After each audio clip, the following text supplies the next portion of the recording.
Hey everybody, welcome back to the Stash Report. We're doing our April compilation video here for the new guys to the channel. We do this once a month, beginning of every month, to let you know what kits you should be expecting from the various manufacturers so you know how to spend your money for the month.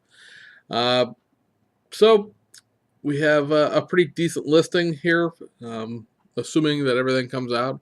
I say assuming because, of course, we know the current travails of Revell and their attempts to get products out in the first quarter. So we'll see exactly what the quarter shall hold, shall we? So starting at Revell, they're alleging that the Mazda RX-7 2-in-1 will be reissued this month. This is the first gen RX-7 that they did back in the 1980s. It's a monogram kit. It is full detail. This is going to be the 2-in-1, so it will come with the Cafe Racer parts. So there's the over fenders and all the rest of that stuff will be in it. The second kit will be the modified reissue of the 1969 Corvette as the Yenko Corvette. Expect this to pretty much be the same Corvette it's always been in terms of the kit itself, with the addition of a luggage rack because they're modeling, I should say, this kit after a very specific Yenko Corvette that was sort of discovered in a barn, so to speak, and it's the only. No, it's not the only documented Yenko Corvette, but it's only real one that they can sort of prove that is a Yenko Corvette. Yenko Corvettes, when they were done, just out the door, were not sold the way the Novas and everything else were, where there was paperwork. Yenko was a Chevrolet dealership out here by me. I'm not going to sit here and pretend to know the history of it in great detail. I just know that from reading the article about the car they're restoring, that Yenko was also a Corvette specialist in the area. It was sort of Pittsburgh's Corvette dealership, so to speak. If you want a Corvette around here, you went to Yenko, and so the Yenko Corvettes weren't a specific thing the way the Novas and the Camaros and all that were. They sold a lot of Corvettes, and some of them had Yenko stickers on them, and that's what this is. Like I said, to represent the specific car they're replicating, it has a newly tooled luggage rack for the trunk, and then, of course, you have the Yenko decals. And then finally, and I say finally because this seems to have taken forever, we're going to get our U.S. distribution of the Revell of Germany McLaren 570S. This kit came out, of course, before Christmas over in Germany. In Europe, for some reason, it has taken the additional 4 months to be past Easter by the time this actually shows up to arrive here in the United States. Why the delay? I don't know. Did it sell out in Europe and they had to do another run? I couldn't tell you. There never seemed to be any problems, getting it if you wanted to do the eBay route from a European vendor. So I don't know exactly what the holdup has been, as that kit specifically doesn't have anything to do with the Revell USA problems, as Revell Germany kits are run in Poland. So be it as it may, finally it's coming out, so that will be available at the end of the month and can match your AMG GT. Over at round two, we've got there's a grand total of 6 kits coming out, automotive kits coming out this month. 2 of them are already out, so we'll cover those on the Friday show. What is remaining from MPC is the Coca-Cola vending machine show rod. This is going to have tinted orange windows to more accurately represent the real windows in the real street rod. It's going to have pad-printed tires.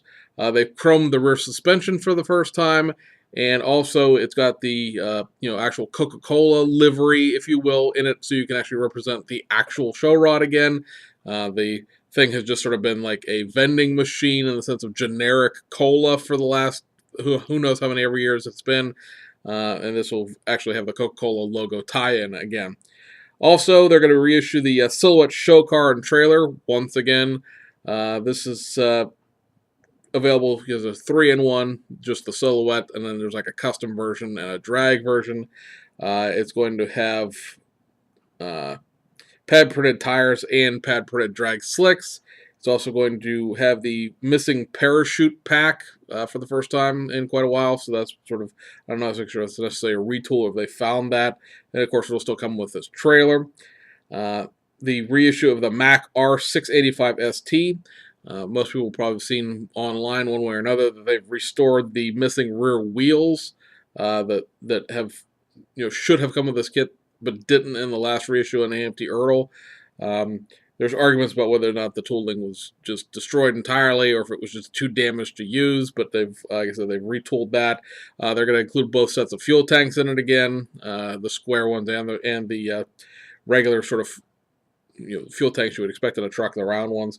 And then it's going to have a whole bunch of new decals, including reprints of the original Matlack decals. So that's something to look forward to. And then last but not least, out of round 2, reissue of the 1994 Camaro convertible in 1/20th scale. This is the old Lindbergh kit. Again, that trend of repackaging the Craft House era 1990s Lindbergh tools as AMT kits. Kind of interesting to see them repackage a 1/20th scale kit with the AMT logos and not MPC, because MPC was the ones that did a bunch of 1/20th scale kits. I mean, if you're gonna change who made it in the sense of box art, why not put it in a place where the other 1/20th scale kits are? And it's going to also include the SS hood, and that was something that the convertible kit I don't believe actually came with back in the day. It's just a carryover of the fact that there was a Camaro SS tooled in 1/20th scale as well. That's going to be molded in red. Everything else this month will be molded in white. So that takes us overseas.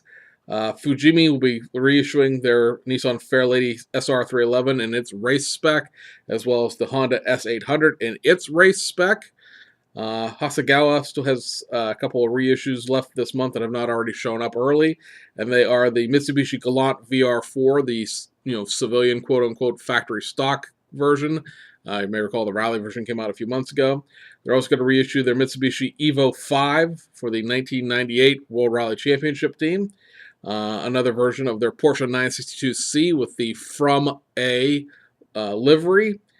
And then also their 1999 Evo 6 with their World Rally Champion Drivers Championship for Tommy Mäkinen. So more rally cars out of Hasegawa. And last but not least, we have Aoshima. Aoshima will be in the Model Car series, be reissuing their 1992 AutoZam AZ1. This will be the one that technically is considered to be the optional wheels kit. They're going to be reissuing their 1991 Honda Beat. That'll just be a regular factory stock version of that. Their 1991 Suzuki Cappuccino, just a regular factory stock version of that. Be interested to see if there's any extra parts with either one of those two kits, because the Suzuki Cappuccino had an S parts boxing. The Honda Beat came as a Mugen. It had an S parts boxing, and then there's the tuner version, although the tuner version is still a separate kit, so that's probably not going to include all those parts. There's also the carryovers from last month of the 72 Celica 1600 GT and the 77 Celica 2000 GT liftback, as well as the 1979 Toyota MX-41 chassis Mark II Chaser. Now, those technically are two different cars, Mark II and Chaser. They've been two separate kits in the past. They're going to include the parts to build it either or. That's still a best car vintage kit in the sense that it's very, very basic motorized chassis and things like that. And frankly, the Fujimi kits of the MX-41 Chaser and Mark II are better kits. However, it's kind of hard to get those in a factory stock version because you really have to dig around to find them that way. The way they come now, they're sort of a little bit, not quite Bozo style, but they're getting that way. You could build them factory stock, but they don't have the factory stock wheels and tires in them, so something to consider. In the tuned model car series, you have the 1991 Nissan Silvia S13 Vertex Ridge and the 1982 Datsun 720 pickup in its lowrider format. In the Tune Parts series, you have a reissue of the Advan RSDFs, Advan RG3s, and Advan GTs, as well as the Enkei GTC 01RRs. Those are just a venerable set of 18-inch wheels. They've reissued those several times in the last couple of years. And then outside of those, of the reboxings, they're going to reissue the Knight Rider kits, the Knight Rider kits for Season 1 and Season 4. And I guess, guys, that about covers it. Looking at the decal market as we know it so far for the month of April, Studio 27 is going to be doing 2 sets of decals for the Mitsubishi Mitsubishi Galant VR4 rally car. They're also going to be doing I'm trying to think it's a Lotus 109 carbon fiber. Couldn't think of the words there. And there's a couple other doodads and ding-dongs from Taboo and stuff like that for F1 cars. And then Shunko's decals for April right now are 3 sets of decals for the Lancia, either Super Delta or the Delta Integral. So there's much love for the rally cars once again this month. And like I said, as we know it right now, that's about it. The last set of the late March decals that just came out here at the beginning of April for Studio 27 was a version of the Castrol livery for the EG6 Hasegawa Civic, which you may recall the Hasegawa did a version of the Castrol Civic, and just as a box. This one included like another the other car number for the other part of the team with the other driver name. Which, unless you wanted to build specifically that driver, it's identical to the kits the decals that came in the kit itself. So anyway, guys, that's about it. It's not too bad. I think I have. Trying to think of what I have coming in out of this. I have the AutoZam, that's on order, and then that's pretty much it, I think, because the Civic Ferio was an April kit, and that's already come in. And then if Revell gets in the RX-7 and the Yenko Corvette, I'll probably pick up both of those, and then I want to get 2 of the McLaren kits so that I can do one as the 570S and one as the 540C once the Playmos wheels and photo etch and stuff like that come in. So that covers it. We'll see you guys on the other side.